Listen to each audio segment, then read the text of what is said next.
Hope everyone had good weekends. Guess what? Okay.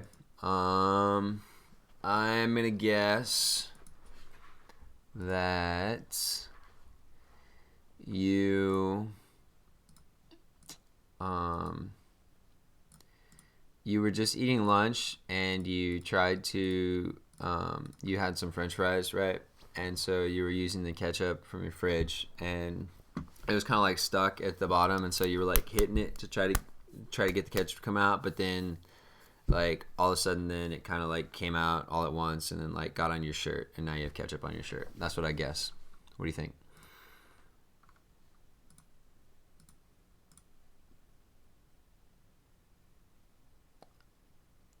Animal Crossing for your birthday but can't play it until Saturday. Okay, that's pretty close to what I said. I'm proud of my answer. Why can't you play it till Saturday? Like, is Saturday your actual birthday? So you can't play it till then?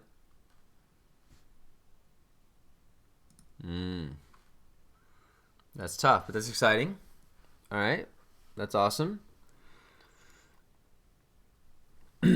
So wait, why do you know that you have it? Well, shouldn't it be like you open it on Saturday or something? Did they just tell you, hey, it's like to torture you? Someone was like, yo, got you Animal Crossing, but you can't play it till Saturday. Bought it yesterday. Okay.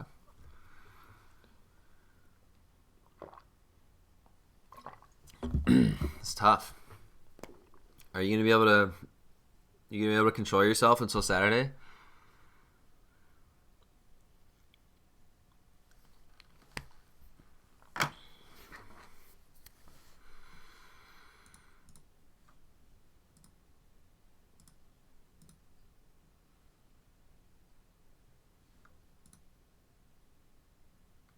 True, you always have Fire Emblem. No doubt.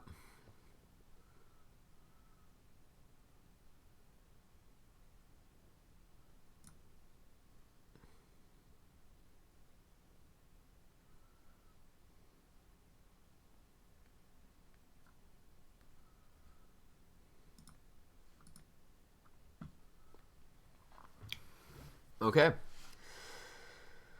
Well, that's exciting. I'm happy for you that Saturday you get to play Animal Crossing. It's gonna be a good time.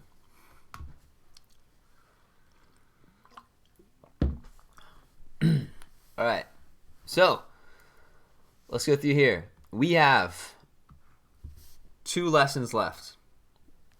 That's it. We have today, tomorrow. The end. Okay. We do, like I said, we do still have to have a final exam. I'm going to send that out either tomorrow or the next day. And it will be due to me just by the end of the school year. So that's 2 weeks from now, right? Like May 22nd. So the next, not this Friday, but the next Friday. So the final will be due to me by then. That's all we got. All right, so we just have 2 short lessons today, tomorrow, and then just finish up. It'll be a pretty short final exam too. It won't be a huge thing, but I'm required to give one. So, and then it's just like finishing up whatever PFAs or AFAs that you still need. But we've pretty much made it.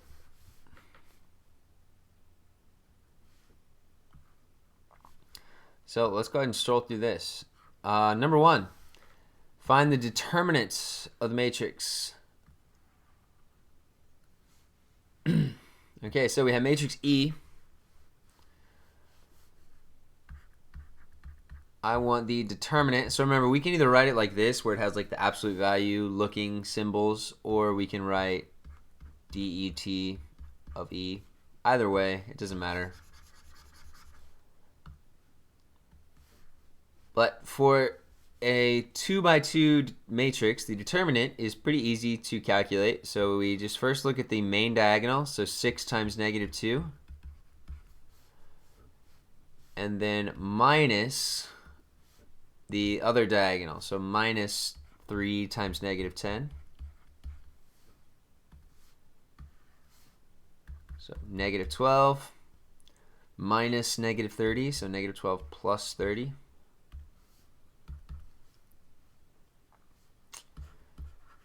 And that is positive 18. Okay, so the determinant should always just be a number. All right, we shouldn't get like another matrix or anything. The determinant is just a single number.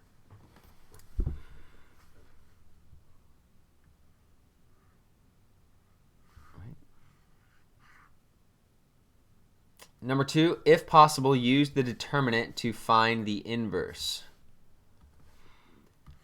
Okay, so let's first look at, if we know that the determinant is not 0, then that means this matrix is not singular. And that means that it does have an inverse. Okay, but if we had gotten 0 here, okay, and you'll see questions like this on the PFA as well. If we get 0 here, we would just say, oh, the matrix does not have an inverse. Okay. But we didn't get 0, so that means it does have an inverse. So let's do the inverse. So E inverse equals, so we have a process for this as well. And what that is first of all, we take these two and we just switch their places. So 6 and negative 2. So I switch those to be negative 2 and 6. And then these other two values, 3 and negative 10, we leave those where they are, but we're just going to multiply them both by a negative. So negative 10 times a negative is positive 10. And 3 times a negative is negative 3. Oh, oops, I forgot an important part. In front of that matrix, we have 1 divided by the determinant, so 1 divided by 18. So we have to know the determinant in order to find the inverse matrix.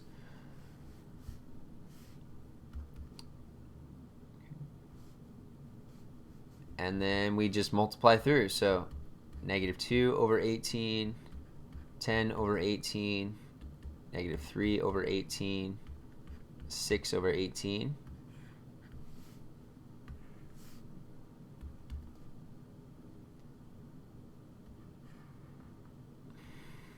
And simplify. Negative 2 over 18, negative 1/9. 10 over 18, 5/9. Negative 3 over 18, negative 1/6. 6 over 18, 1/3. So this is E inverse.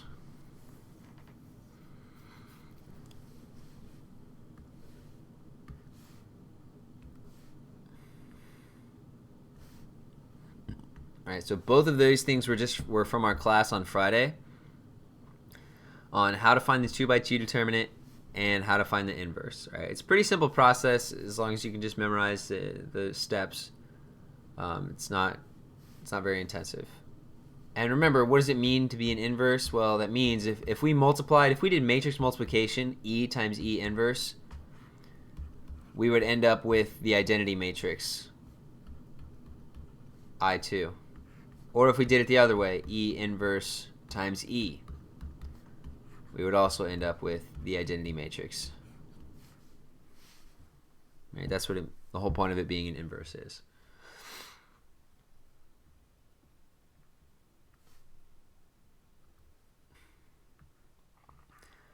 Okay, but today we're going to be so that's good to know.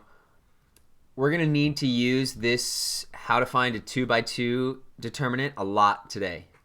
Okay, so make sure, I hope you have this in your head, that if we want the determinant of a 2x2, so that's A times D, the main diagonal, minus B times C. All right, we're going to do this about 15 times today in our other stuff that we're trying to do.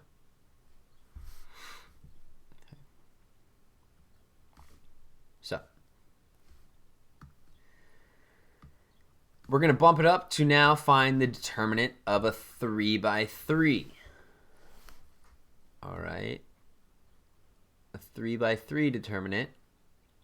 So if this is the matrix that's a 3 by 3, so A, B, C, D, E, F, G, H, I, then the determinant is this formula down here.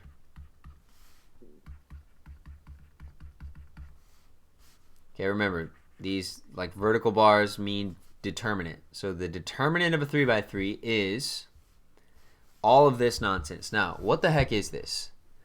Now, this looks very crazy, and like, how in the world are you supposed to memorize this? But it's much easier than it seems. Because look.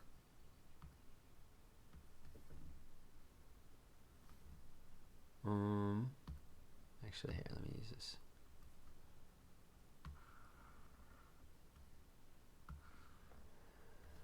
Okay, so the first thing that we have is A. Right? A goes right here. And here, E, F, H, I. So that's what happens if we take out the row and the column that A is in. Then we're just left with these 4 values, E, F, H, I. Well, that's exactly what's right here. Okay, so now if we have that, that's how we make our first term. So now if we make the second term B, so that's where B comes from, right here. And same thing, if we take out the row and the column that B is in, so that row's gone, that column's gone, then look what's left, D, F, G, I. D, F, G, I, same thing right there. And then lastly, I move over to C, so that's exactly what's right here. And if we take out that row and that column, so cross out that row, cross out that column, D, E, G, H, D, E, G, H. Okay, that's all it is. So it's, I mean, it's, still a little bit, takes some getting used to, but it's not, you don't have to just randomly remember which letters go in here, all right? There is a very distinct pattern for how we figure it out. Oh, one thing that is tricky that people forget a lot, this minus sign is just here. Okay, it is the only minus sign in this formula. Now, again, these numbers, A, B, C, D, E, F, G, H, I, could be negative numbers. But this is a minus sign. But this one is a plus sign. So people get those mixed up a lot. They either will just put all plus signs or all minus signs, or they'll put a plus here and a minus here. So kind of one thing that you do have to just remember is that this middle term is that there's a minus sign between. Okay, so easy to trip up on. All right, let's try this out.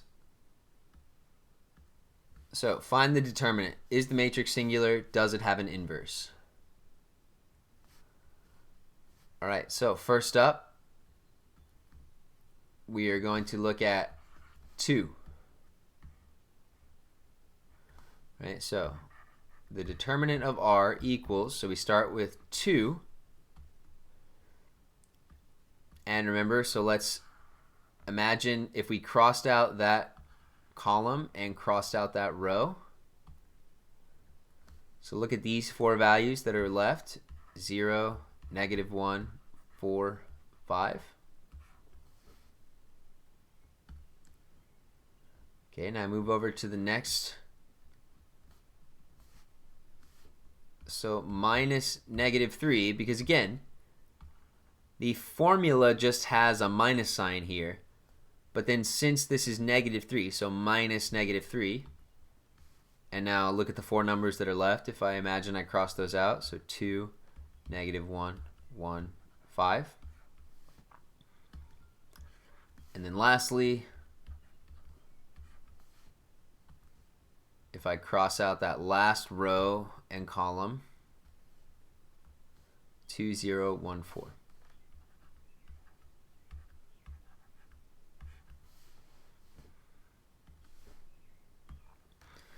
Okay, so here's my setup. Now I still have a lot of calculations to do.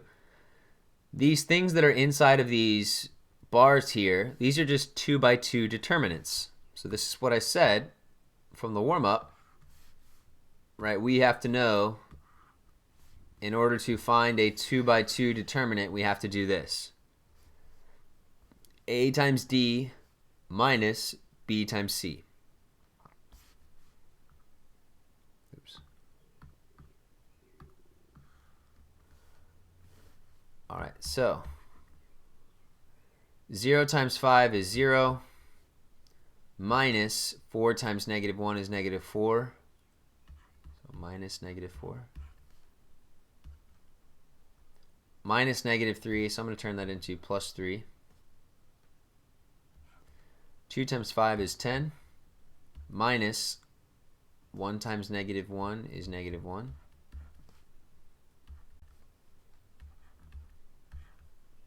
Two times 4 is 8. Minus 1 times 0 is 0.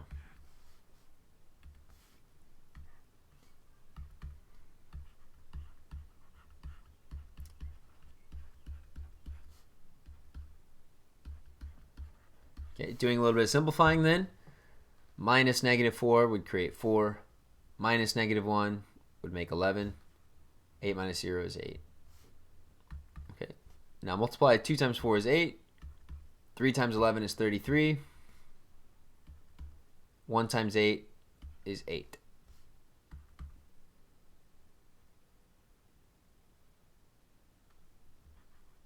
Add these together. We get that the determinant is 49.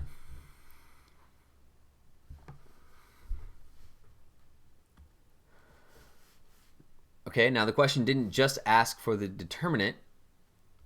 So what does this mean? Well, it means the matrix is not singular, right? Because it's only singular if the determinant equals 0. And if it's not singular, that means that it does have an inverse.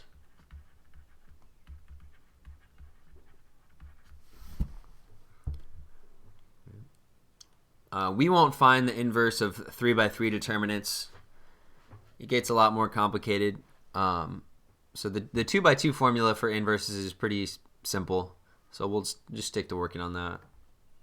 And we'll talk about determinant of 3 by 3, but we won't actually find the inverse of a 3 by 3.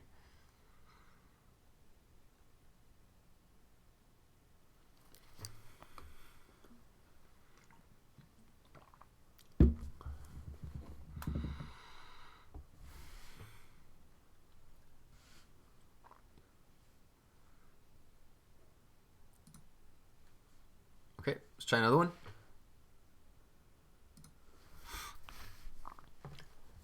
Same thing, find the determinant. Is it singular? Does it have an inverse? So, determinant of B.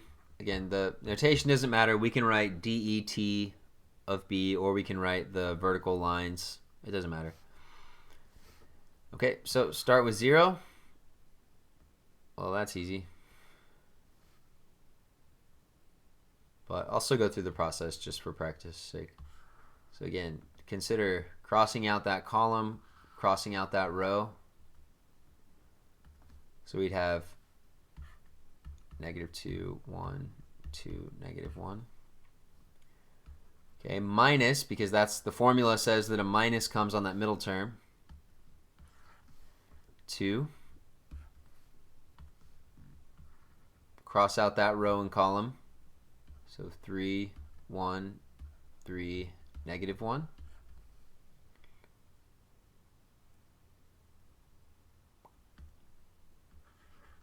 All right, -1, so -1.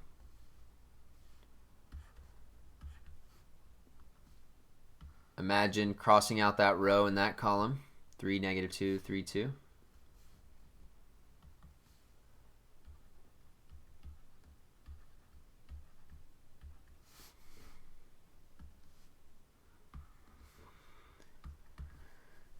This first term, do I actually care what this 2 by 2 determinant is? No, because whatever this number is that I get here, I'm going to multiply it by 0. So I'm just going to go ahead and put 0 here. That's easy. All right, so minus 2. 3 times negative 1 is negative 3. Minus 3 times 1 is 3. Minus 1. 3 times 2 is 6. Minus 3 times negative 2 is negative 6. So 6 minus negative 6.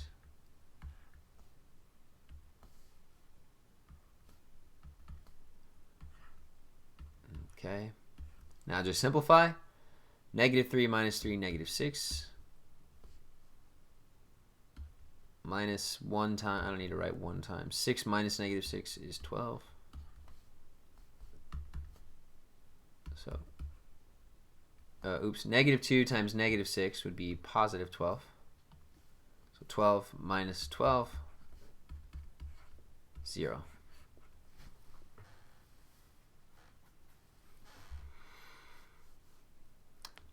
All right, so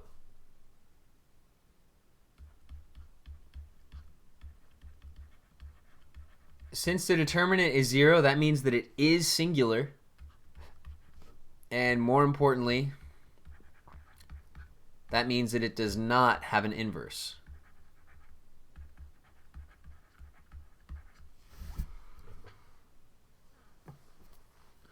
All right, that's the progression. If we get 0 for the determinant, that means it is singular, which means that there is no inverse. It is impossible to find an inverse for that matrix that we started with, B.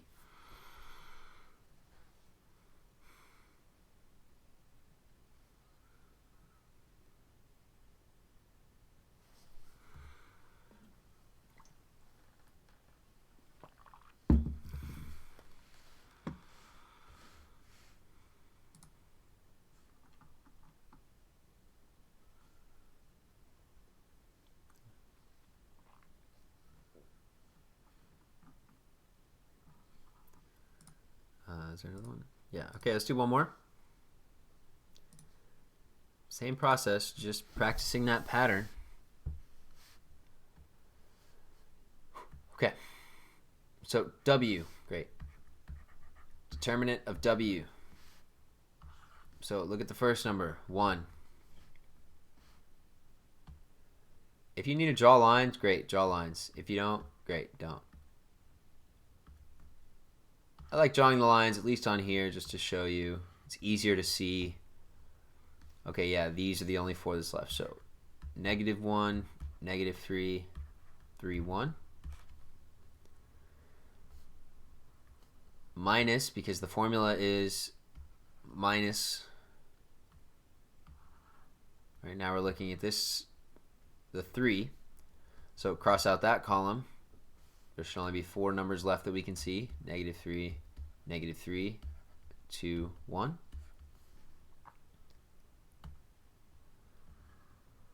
And then move over again.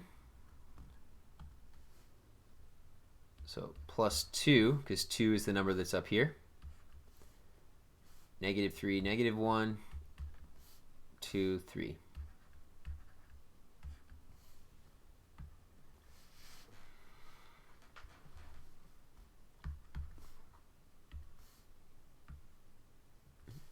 Is the setup.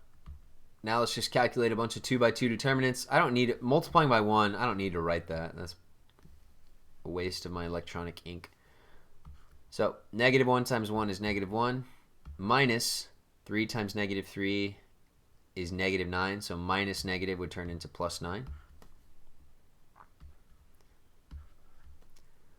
Minus 3. Negative 3 times 1 is negative 3. Minus 2 times negative 3 is negative 6. So minus negative 6, that actually turns into plus 6. Plus 2.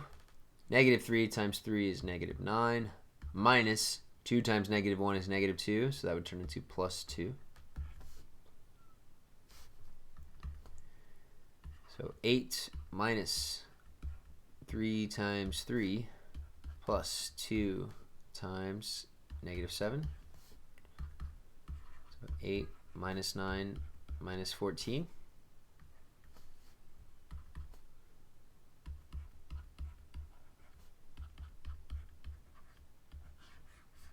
simplify it down, we would get negative 15.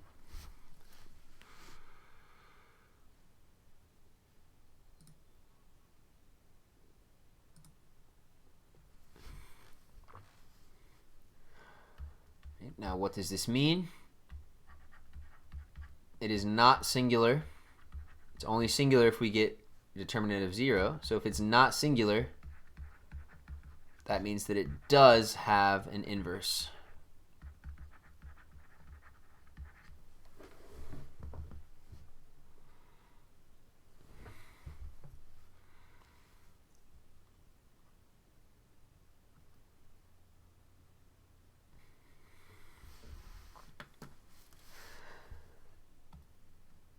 Again, on all these, make sure this in the middle here, you just have a minus sign because that's part of what the formula is, right? Minus sign there, minus sign there, minus sign there. Only in that, only on that second term, that middle term. 9 times out of 10, if someone comes to me and they're saying, I just can't understand this objective, it's not that you don't understand the objective, you're just making dumb errors. Okay, look at all the calculations that we had to do in here to get this, all right? It's, 30 to 40 tiny calculations that are also involving negatives, so it's very easy to screw up just one, and that's all it takes to ruin your answer. Okay, so if you're struggling on this objective, on like taking PFAs or something, so ask me for help if you need, 100%. But also, first make sure that you're actually doing the calculations correct, because usually that's what I end up saying is, oh, well, you messed up here. You wrote -3 minus 6, but it should have been actually -3 plus 6 because minus negative creates a plus or whatever, or something like that. So that's usually where issues arise. So just be super careful about your calculations. And you should be fine. All right, as long as you understand what the formula is and everything.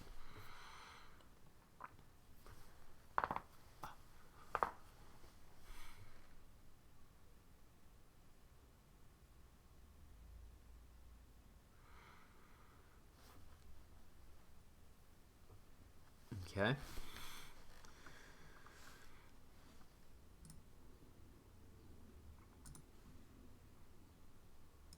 All right, so that's a 3x3 determinant. It's not the worst thing in the world. It's not the best thing in the world. But it's pretty neat. Okay. So we have one day left. Tomorrow, at least one day of lessons, like new stuff, right? I have one more thing to teach you. And it's basically just calculating 3x3 determinants, but we're going to do something with it. And then that's it. Again, tomorrow or the next day, I'll send you out your final exam. It won't be like a huge, ginormous thing that's I have to give it to you, but I don't think it'll be that bad. Okay, it'll probably be like 5 or 6 questions. Why do streams after class is finished? I don't plan on it. Like, I don't know what they would be, like, because I don't have anything more to teach you.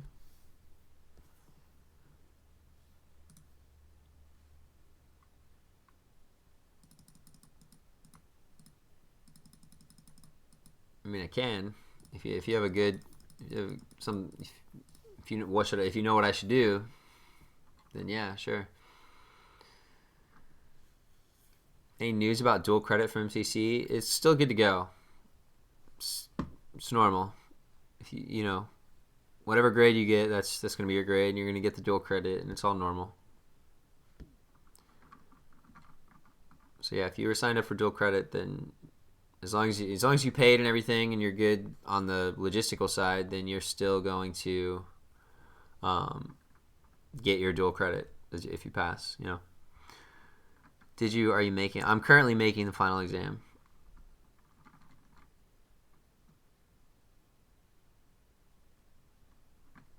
So it'll It'll cover various topics from throughout the semester, but it'll be open note.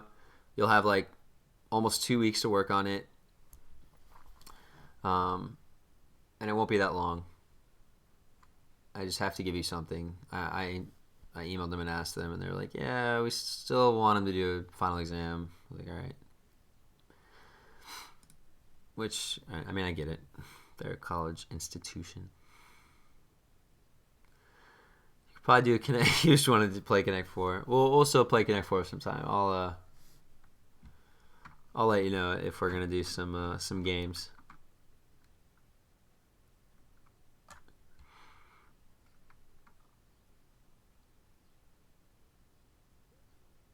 How much will it impact your? Oh, great question. It'll be 15%. 15% of your grade. It's usually 20, but I got it to lower down to 15. So here's the reality of that. That the teachers don't want you to know. Well, I don't know if they don't want you to know.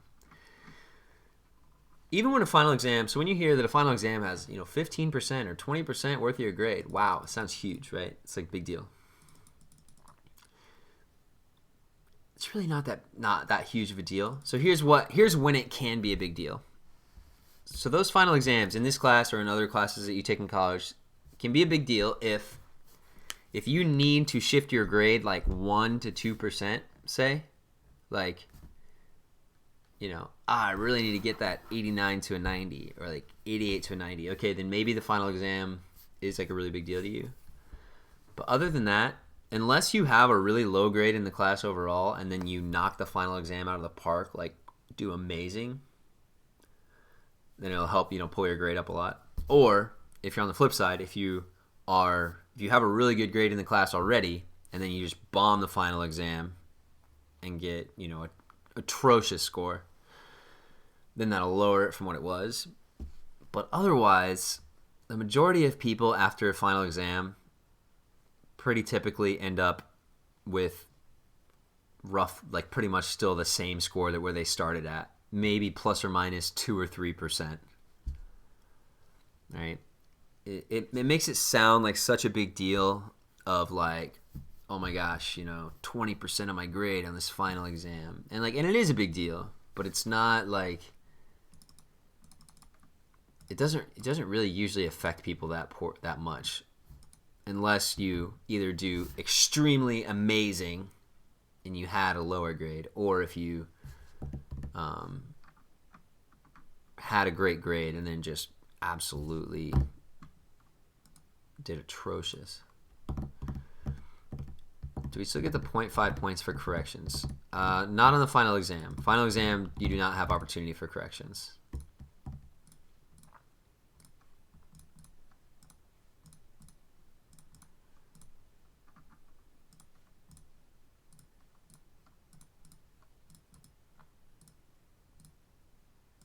But also just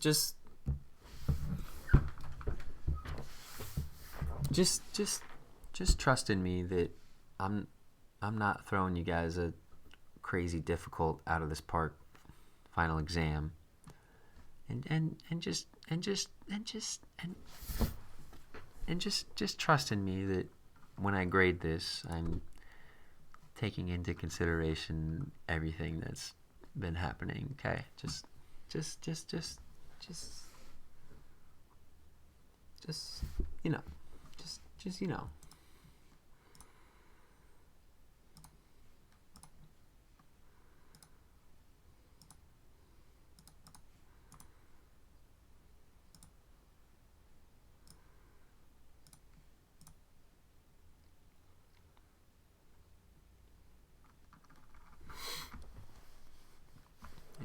These are all good questions. Other questions?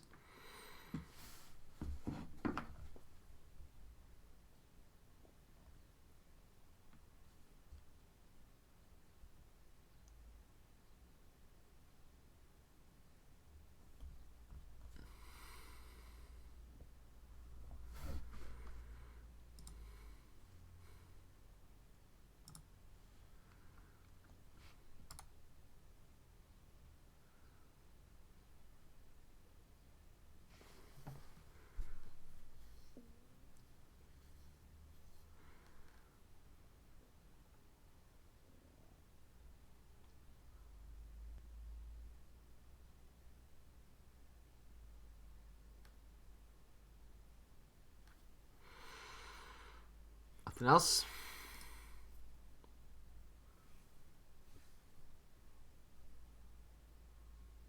Okay. All right. Well, then I'll see you back here tomorrow. We'll do our last lesson about Kramer's rule. However, that applies to the AFA. So you know everything that you need to know for the PFA. But for the matrices AFA, you do need to know Kramer's rule. And then that'll be that. I'll send you that final exam. And that's toast on the semester. Good morning again. Are you just deciding now to come to all the classes throughout the day? I feel, why suddenly have you started just showing up whenever?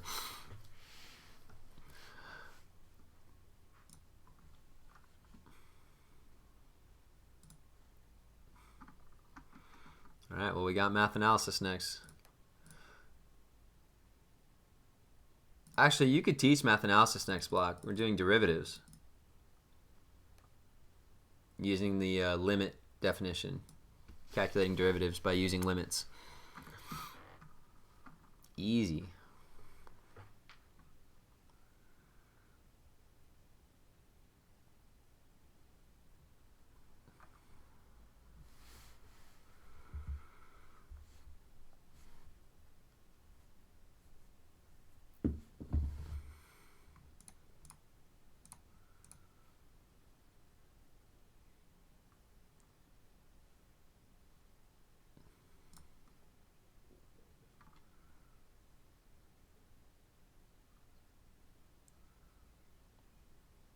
Should you take sequences in series? Yeah, I think you should. Do you know the P-series convergence rules?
All right.